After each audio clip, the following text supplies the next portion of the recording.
Thank you for joining us. I'm Mackailyn Johnson. Now at noon, police in Little Rock are looking for 11-year-old Melvin Tucker. He was last seen yesterday morning on 1800 Reservoir Road. He was wearing a red and black camo jacket and black pants. If you have any information, call 911 or LRPD at 501-371-4829.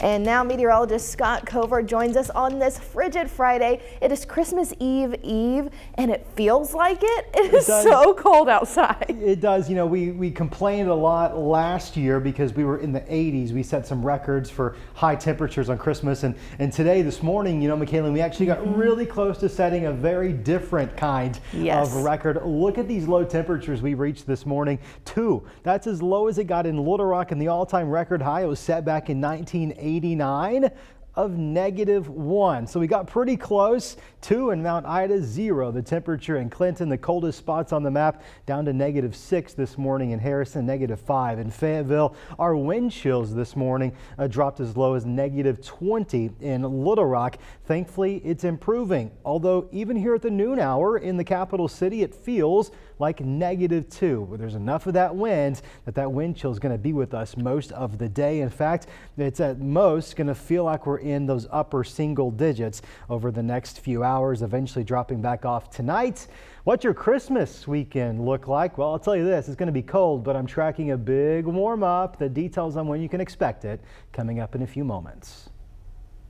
All right, Scott, thank you. And you'll want to make sure you've got the THV 11 app downloaded so you can always get local news and weather alerts and watch our live weather coverage whenever we're on the air.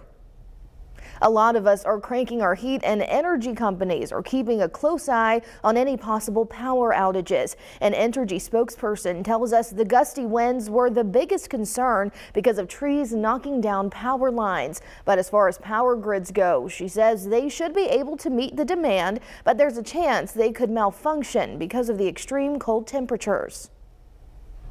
While we anticipate having enough power, you never know if we lose a transformer, if we lose the substation, well, then we're going to have a power outage. But right now, as far as the demand goes, we don't anticipate any issues there. Right now, Entergy says over 10,000 people in Arkansas are still without power. Summit Utilities and Gas says they're having outages as well. They have an outage near the Rock Creek area, and about 100 people are without gas. And there are warming centers across central Arkansas for people who don't have access to somewhere warm to stay for any reason. Some of these include the Little Rock Compassion Center, the Dunbar Community Center, and the East Little Rock Community Center. We have a list with more locations right now on THV11.com. Well, the massive storm is creating problems today, the second busiest travel day around Christmas and New Year's. Thousands of flights in the U.S. have been canceled already, and hundreds of others have been delayed. Chris Van Cleve reports from Dulles Airport in Northern Virginia. From California to New York, the Friday before Christmas starts with thousands of flights already canceled and millions trying to get home, including Alicia Mitchell. We were supposed to leave at 2:40 and our flight was pushed back to 8:04, and now our flight has been delayed for an hour. Welcome to United. Have all boarding passes out. The storm brought busy Chicago O'Hare to a virtual halt because of wind, snow, and ice. More than 560 flights were canceled there Thursday. I mean, we're hopeful, but in the back of both of our minds, we're like, I don't know if we're going to make it out tonight. The massive bomb cyclone is causing travel chaos nationwide as it whips across the Midwest into the Northeast. With frustrated travelers in Denver, I think our plans are ruined. As whiteout conditions surrounded the airport, dumping nearly half a foot of snow on the runways. And in Los Angeles, even though the sun is shining, travelers are still stuck at the airport, feeling the storm's effect from thousands of miles away. We'll see how it goes. We were supposed to fly into Houston. Jessica Fanning and her boyfriend are visiting the States from Australia. They missed their connection to Houston and are now heading straight into an Arctic blast. We're flying at midnight from here to Chicago, and then we have a 1-hour layover, and then we'll land in New Orleans tomorrow morning at 9 a.m. Chris Van Cleve, CBS News, Dulles Airport.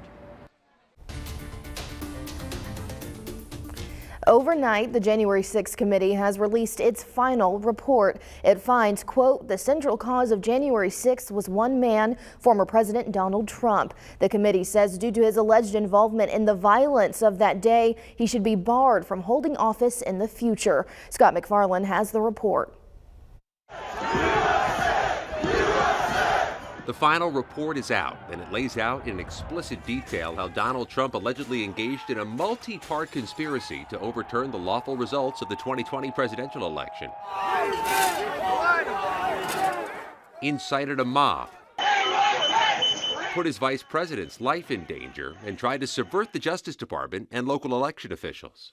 There's overwhelming and voluminous evidence that Donald Trump just refused to take no for an answer from the American people. The panel issued 11 recommendations in the report to help prevent future attacks, including strengthening enforcement of the 14th Amendment, which bans insurrectionists from holding public office. They argue that would prevent Trump from running again. It also recommended a more rigorous oversight and full funding of Capitol Police. To protect election workers in the future, it recommends protecting their identities and increasing penalties for threats made against them. And to bolster its subpoena enforcement power in response to the Trump allies that refused to comply. One star witness who did comply was Cassidy Hutchinson, the former aide of White House Chief of Staff Mark Meadows. Thank you. You may be seated. Late Thursday, the committee released transcripts of interviews she conducted in September after the public hearings this summer. She told the panel Trump insiders, including lawyer Stefan Pesentino, pressured her to remain loyal despite facing a risk of contempt of Congress. She said Pesentino told her to downplay your role. You were a secretary. You had an administrative role. And the less you remember, the better. It's outrageous and scandalous and indefensible that there would be an attempt to interfere with our investigation by influencing witnesses. Pesentino said he acted honorably, ethically, and fully consistent with Hutchinson's sole interests. The panel, largely boycotted by House Republicans, received praise from California Democrat Nancy Pelosi in her final press conference as U.S. House Speaker. We have a vital roadmap ensuring justice will be done and that this won't happen again. Scott McFarland, CBS News, the Capitol. In France today, at least 3 people are dead and 3 are hurt after a gunman opened fire in Paris. The gunman was wounded and arrested. Officials say the attack at a Kurdish cultural center may have been racially motivated. Riots later broke out near the scene of the attack, with smoke filling the air as large crowds from the community clashed with police. Investigators say he was arrested in the past for attacking migrants living in tents and was recently released from prison. And Congressman-elect George Santos, a Republican who helped flip a Democratic seat in the midterm elections, says he'll give answers after allegations that he lied about his life while running for office. In 2020, Santos told CBS that worked for Goldman Sachs and Citigroup. When I first started in my career at Citigroup, I was told, oh, you're a really smart guy. But representatives from the firm say they can't confirm his employment. Santos also said he earned an undergraduate degree from Barrack College, but a spokesperson says they could not find a match. A representative from NYU, where he claimed to have earned an MBA, also said they had no record of him. And the Internal Revenue Service has no public record of an animal rescue charity he claimed to have owned with tax-exempt status. His challenger in the midterm says it's a problem beyond politics. This is not about Democratic or Republican politics. It's about making sure that we have people of integrity holding public office and those who engage in fraud and lies being held accountable.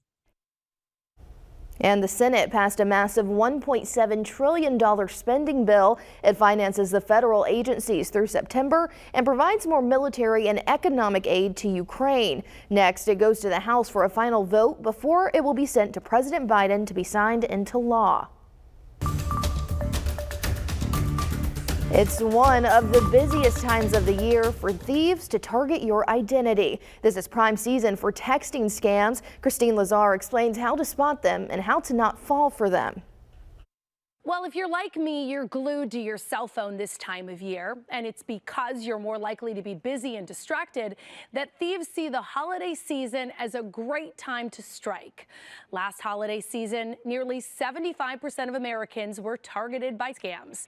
The text scams that were the most popular last year included delivery scams, prompting victims to click a link to provide personal information or even money so their package can be delivered. Also, fake fraud alerts by thieves posing as your bank. Finally, verification scams, such as asking you to verify your Amazon account so you can continue shopping. They're really hoping that they're going to catch you off guard and you want to just make that problem go away and you react so quickly. But in reality, once you get those, that's exactly when you need to stop yourself and slow down, because they're really trying to catch you. So how can you protect yourself? Well, always validate a message that's asking for money or your personal information. Go directly to the source. Also, never click a link in a text. It opens you up to phishing. What do you do if you've already messed up and you fell for a scam? Well, change all your passwords. Next, alert companies to put a freeze on your credit. And if you downloaded any software, delete it right away. In Los Angeles, I'm Christine Lazar, CBS News. Well, I've got all my Christmas shopping done, but if you've got a couple of gifts you still got to grab, well, we'll have some advice from experts after the break. Scott? Well, I've got several gifts I've still got to go get, and I'm afraid it's going to be cold for that Christmas shopping here at the last minute. We'll have a look at your weekend forecast. If you have any travel plans, we'll take a nationwide look. And I'm talking about a significant warm-up. Can you believe it? We could be approaching 70 degrees soon. I'll let you know when.